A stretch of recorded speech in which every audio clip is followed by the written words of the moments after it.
Hey, Luke.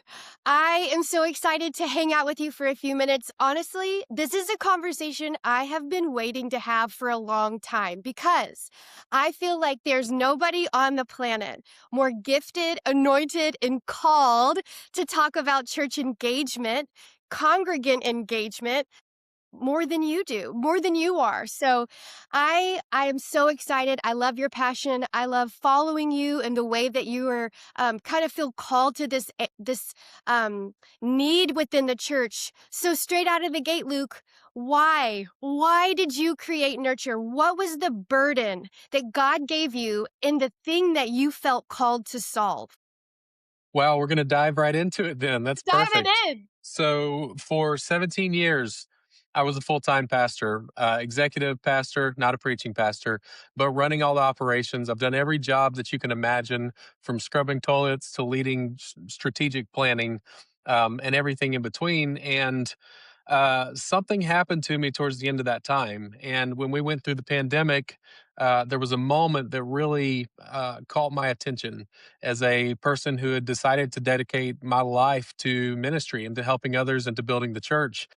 During the pandemic, we divided up the phone list because we could not meet in person. So we divided up this phone list at the church that we were a part of. It was about 200,000 contacts, and we split it up across a very large staff, and we all started just making phone calls and calling people. And we would even our non-people, our very technical and operational people, were on the phone.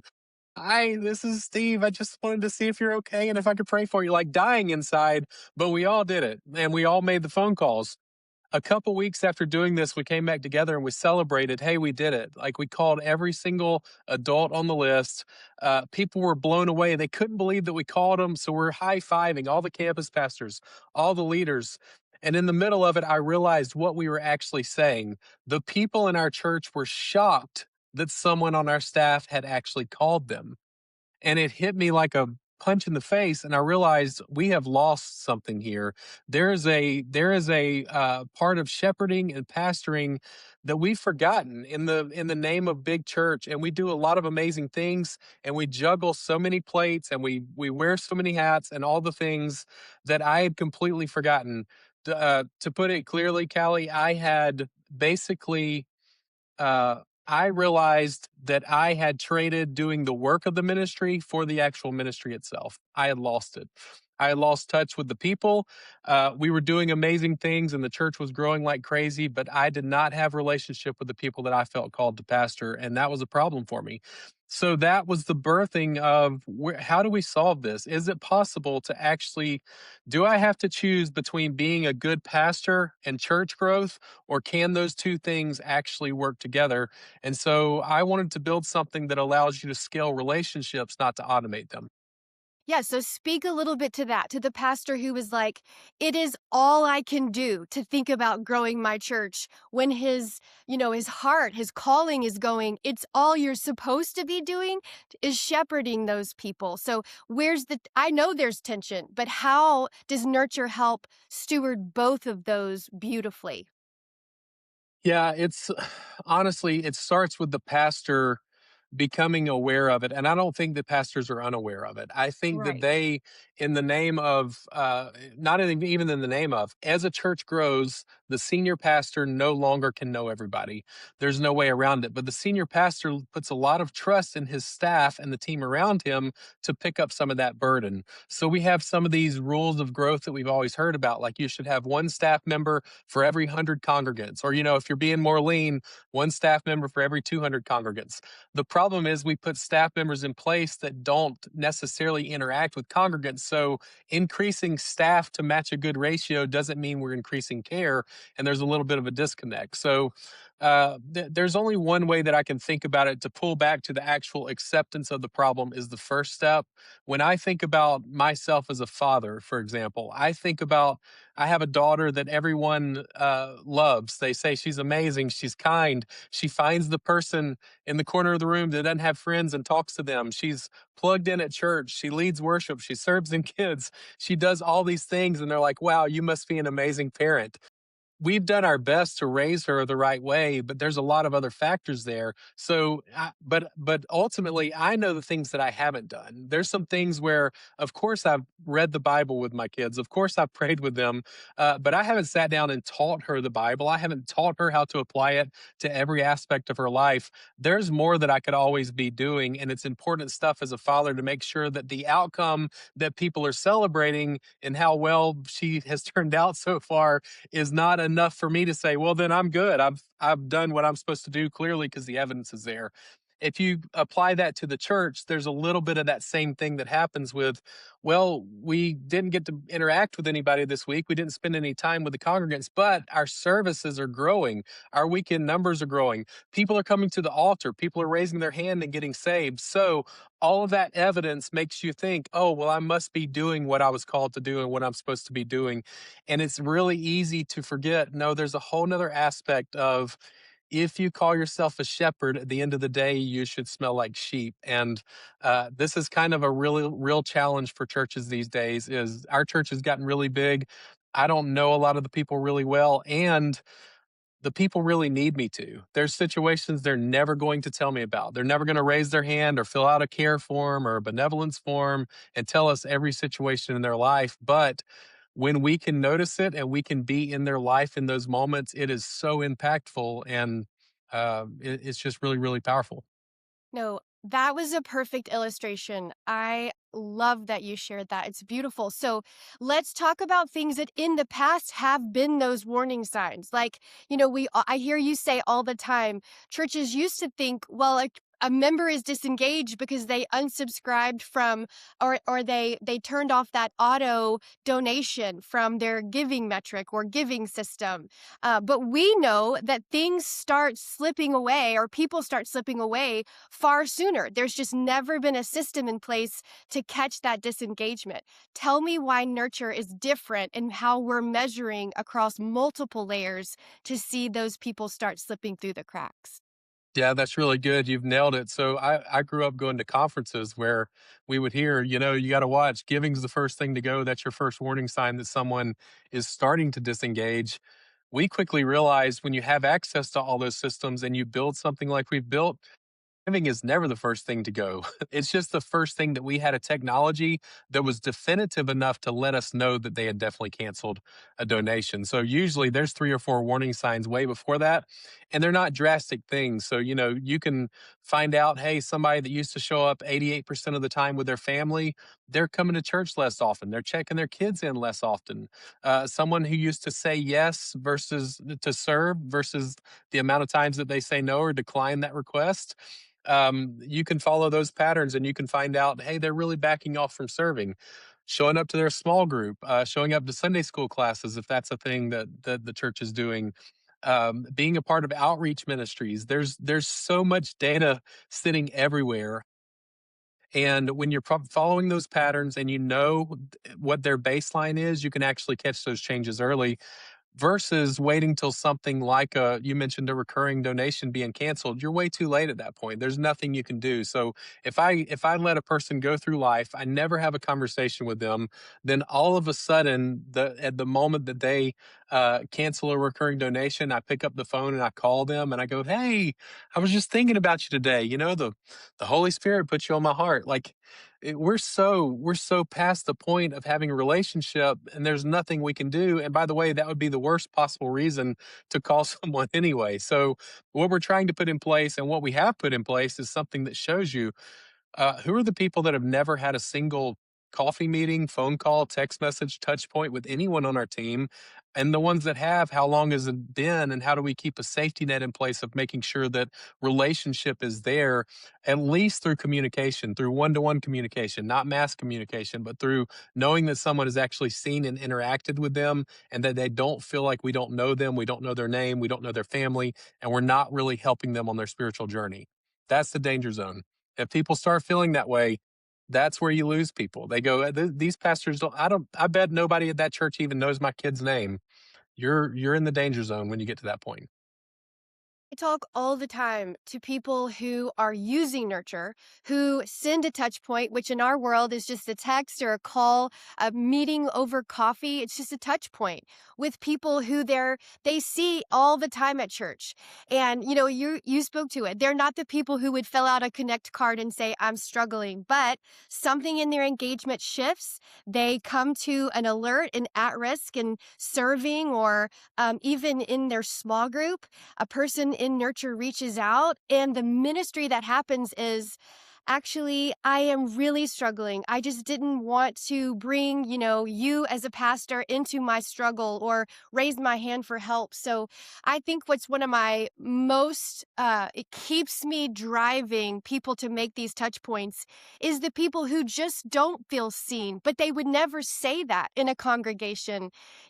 People all the time have this deep need to feel seen, but they don't know how to raise their hand to say they need help. I love that nurture surfaces these people right up to a nurture user to say, hey, this person is disengaging in this small way. Why don't you make a touch point check in? And those touch points change everything. We have users in our system who have up to thousands of touch points. And the ministry that we're hearing back is unbelievable. Does that excite you, Luke, as the founder of this product, that people are being actually ministered to across the world now through a system that you built? How does that feel? It's unbelievable. Yeah, Honestly, it's the reason that we do this every single day. And what I'm most impressed with is these pastors. The right. the truth is, no pastor out there has lost the heart for shepherding. That's not what has happened. So you could assume all these different things. Church growth creates different problems, but in the middle of all of that, there are every pastor that we've ever met still holds on to the foundational truth of, I want to care for these people really, really well. I want them to thrive and succeed in their spiritual walk as leaders, as husbands, mothers, in everything that they do in life. I want to make sure that they're supported. So, yeah, it's exciting. It's very exciting, and we're still just kind of getting started. There's so much more work to do, but we meet pastors all the time that the simple act of implementing this into a weekly conversation with the staff has been a game changer. Take Totally. 10 minutes on a Monday and just say, okay,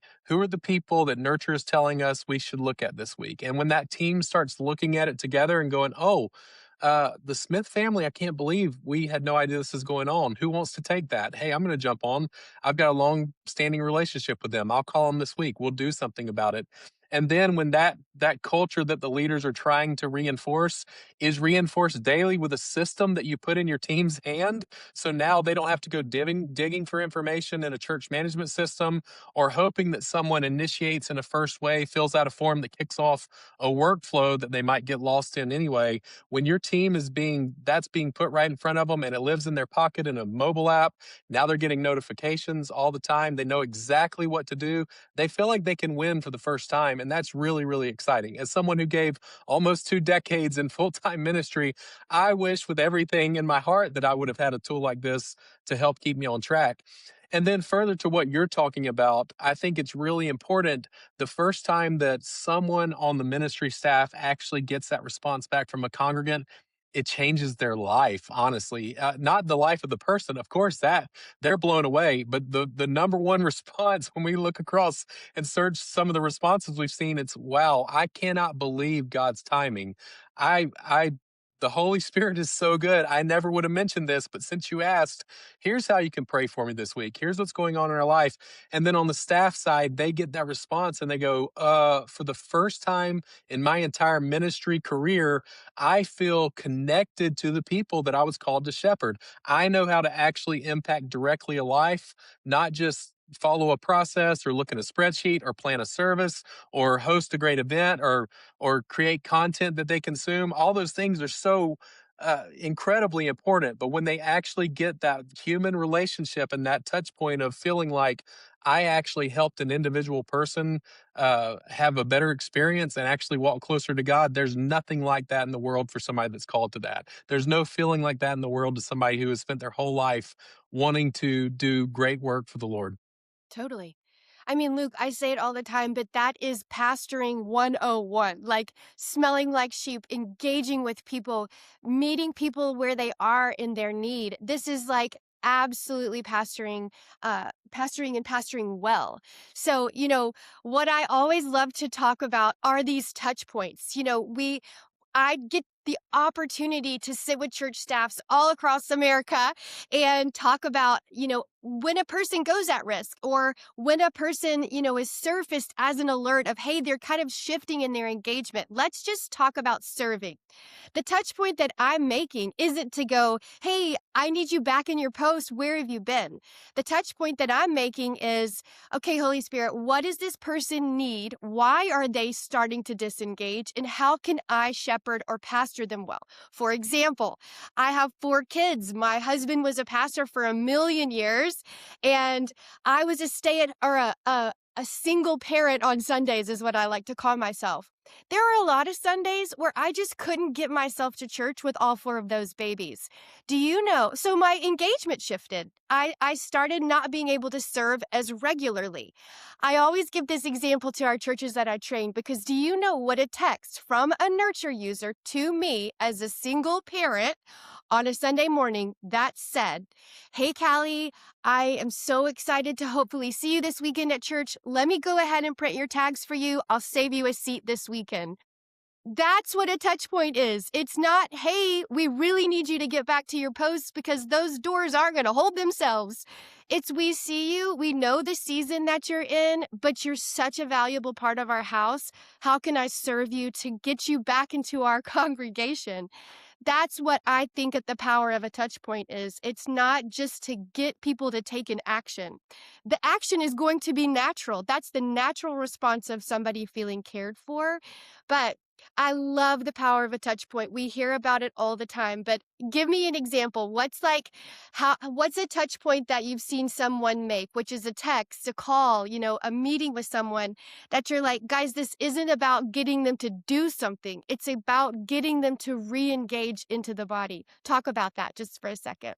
Yeah, well, you could give 100 examples of amazing touch points that we've seen and heard about, but I think about the moments that I've had with pastors that are seeing their team light up over it. Uh, Totally. some of the touch points, the one that we heard about recently where a guy's daughter was going to college and they were trying to figure out, is she staying connected, is she kind of deconstructing in her faith a little bit, we don't really know what's going on. And the parents were worried, and they got a touch point from somebody at the church because they, with that transition in life, the daughter going to college, they had kind of been traveling a lot, they weren't there as often. And when that person checked in and said, hey, how can we be praying for you, and mentioned their daughter by name, they said, I can't believe that you actually mentioned her by name. This is the exact prayer burden that we have right now within our family of, we know we raised her right, but she is really questioning a lot of things with her faith. Things at college are pulling her in different directions. Will you please pray and agree with us? And then we heard from that user that just a few weeks later, the girl showed back up, came home, showed back up to church, and started plugging back in, and the relationship was mended a little bit. So stuff that we would never know about as pastors, right? Like we're never in those moments. That's a family private situation. It's just concerned parents that really most churches would never know the exact situations.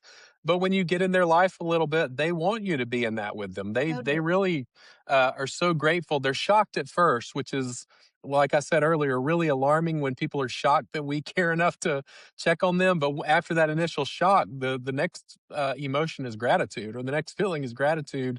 The next sentiment is gratitude. And really, I think about the pastors that are solving so many problems, data problems. So many people think, well, if we have to, I've had so many pastors that have told me, well, before we're ready for something like Nurture, we're really going to have to clean up our church management system. We're really going to have to get our data in order. We're going to have to do this, this, and this, because it's only going to be as good as the information that we give you, not realizing that we've done a lot of really hard work to make sure that we work around whatever data standards you have in place. So, for example, churches will think, well, if we're not checking in every volunteer, you're not going to be able to follow our serve patterns. We can look at confirmation versus declines versus unconfirms. We can build and establish individual engagement patterns for every single person. There's a lot that we can understand if you change nothing and you do nothing differently. But the more powerful thing is living in the system all the time and having actual conversations. You learn things that your church management system might not have a box to put that information in. You can go add notes to profiles. You could create 1,000 custom fields, of course, but the relationships that people have that are important to them outside of a household. Who is their serve team leader? Who's their small groups leader? Who's their best friend? Who's their business partner? Things that don't really check the box of what you need to know to check in a family can be known in nurture. And then when you're trying to get to that person to care for them, or if something is going on in their life, you know all the different avenues and different people that could help you find out where they are and what's going on with them. So we've really built it to be the most ministry forward, simple to use, pull the data from all those back end systems, but put it right in the fingertips of people that really, really want to pastor well. You have nailed it. But in its simplest form, I'm going to ask you this one last question. As simple as you could explain it, what is the difference between a CHMS and nurture, and why are the two significantly different, and why are each important? Yeah, a CHMS is the thing that all of your process systems tie into, your groups modules, your check-in systems for kids on the weekend, your finance, even if you're not using it within the same overarching umbrella, if you're using a different giving platform, it's still writing over events. All that data is there and it's really important. Event planning software, all that is mixed into it. Planning classes and events and service scheduling, volunteer scheduling, all that stuff happens there. The difference is we are a relational engagement system. So we use all of that information to actually empower the person that needs to know how to care for the people that are showing up and checking all those boxes, for the people that are filling out forms, for the people that are showing up and checking in their kids. We give you the picture of what's going on in their life, how those patterns are changing. We use all the data from all those back end systems to populate what you need to know, but we do not do the same thing where we're just a data storage or a hub that pulls it all together. We make sure that you actually can take action on it. So the thing that we're most known for is turning all of that insight into action and creating team wide accountability that nobody is going to slip through the cracks. Whether they show up for the first time and we need to build a relationship with them, or if they've been coming to our church for 20 years and we need to not miss them or let them disappear, that's where nurture comes in to pull all of that information and very operational systems that really your whole ministry staff does not need to live in and get lost in and snooze workflows in. Put them in a system that makes sense for them, where they have the one thing that you need them to focus on right in front of them at all moments. Well, that was as simple could be. Luke, I'm so grateful for your time. I'm so thankful for the burden that God has given you and how you've stewarded that so well. Nurture really is going to not just change church culture, but it really is changing people's lives. And I don't say that lightly. So thank you. I'm cheering you on to keep going. And I can't wait to see what all Nurture becomes in the future. Thanks, Luke.